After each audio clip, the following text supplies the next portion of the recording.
Mga kabasketball, natalo na naman ang Philadelphia 76ers. 2 wins and 11 losses na sila ngayon. Nakakaalarma na ang kanilang inilalaro, lalo na ng dalawang superstars nila na sina Joel Embiid at Paul George. Pero ang kinaganda lang sa pangyayaring yan ay meron silang rookie na nakinabang sa kanilang pagkawala. Sunod-sunod na 20 points sa kanyang unang 3 starts.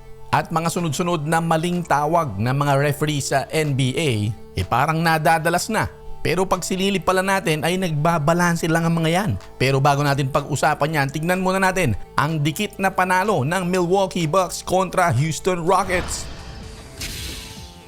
Tinapos ng Milwaukee Bucks ang 5-game winning streak ng Milwaukee sa layup na yan ni Lillard, 101-100.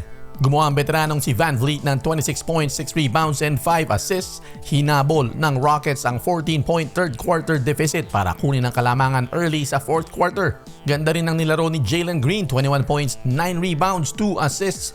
Meron pa siyang mga mala Michael Jordan na mga layup dyan na pinakwalan. Kaya lang, ayun nga, nasilat sila. Giannis Antetokounmpo, 20 puntos lang, 13 rebounds, 4 assists. Pero 5 players ang gumawa ng double digits para dito sa Milwaukee Bucks at mas marami silang 3-pointers, 13 out of 33.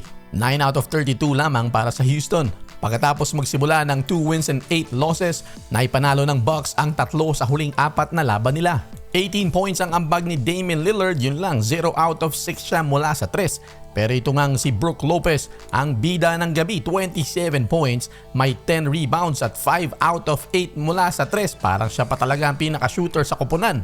Credit sa depensa ng Bucks dahil ngayon lamang tumira ng 40% field goal itong Houston Rockets. Natalo na naman ang Philadelphia 76ers, ika-11 talo na nila ito kanina laban sa Miami Heat. 2-11 sila ngayon sa unang 13 games nila at maraming mga fans ang nag-aalala na para sa kanilang koponan at marami naman ay matindi ang batikos. Kanina laban sa Miami, si Embiid ay tumapos lamang ng 11 points, 8 rebounds at 5 assists, meron ding isang block. Pero 5 out of 11 from the field, 1 out of 3 mula sa 3. 31 minutes siyang naglaro. At maraming fans sa social media ang concerned sa kanyang kalusugan. May nakakapuna na naglaro daw siya ng 25 plus minutes pero hindi man lang naka-attempt ng free throw. Ibig sabihin hindi na siya ganun ka-agresibo o hindi niya kayang maging agresibo. May nagsasabi pa nga na baka naman nahulog na yung kanyang tuhod mula ron sa buto, kumalas na.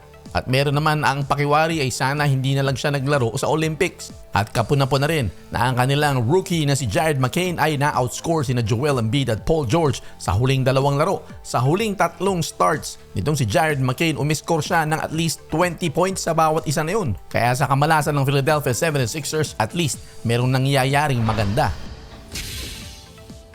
Sunod-sunod ang kontrobersiya sa tawagan sa NBA. Nandyan ang kay Jason Tatum, nandyan din ang kay Julius Randle at nung mga nakaraang araw yung kay Giannis Antetokounmpo at LaMelo Ball. Sa Celtics Raptors, inamin ng NBA na nag-travel itong si Jason Tatum bago ang kanyang step back 3-pointer.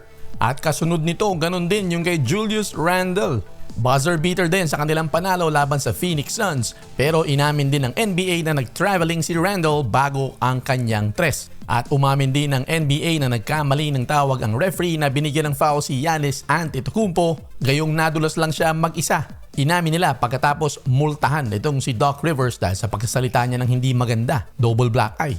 Pero alam nyo ba mga kabasketball na kapag nireview ang buong laro ay patas-patas lang naman daw pala. Halimbawa ay may na-miss na foul call dapat kay Jason Tatum sa final seconds ng 4th quarter na nauwi sa turnover ni Pirtle. Pero 2 seconds bago yon ay may na-miss na 3-second violation naman kay Pirtle. Kaya ibig sabihin ay may hustisya naman pala. Malas lang kung ikaw ang huling dinatnan ng maling tawag, di ba?